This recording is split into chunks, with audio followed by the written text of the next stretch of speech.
Hi guys, I am Emily from Hoston Machinery. Today, I am gonna introduce you with hydraulic torsion bar press brake with DA41S controller. The bending pressure is 40 tons. The width for bending is 2500 mm. It works with 2S.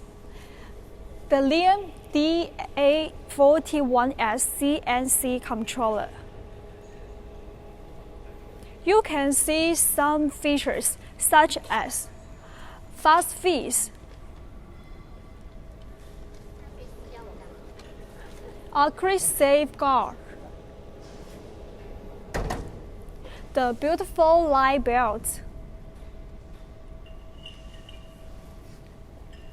the multi-V bottom die. There is a proximity switch on the left. When someone approaches, the machine will automatically cut off the power.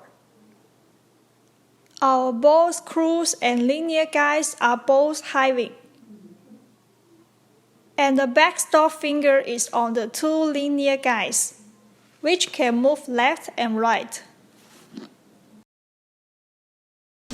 If you want to know more information about our product, welcome to visit www.hoston.cc. Bye!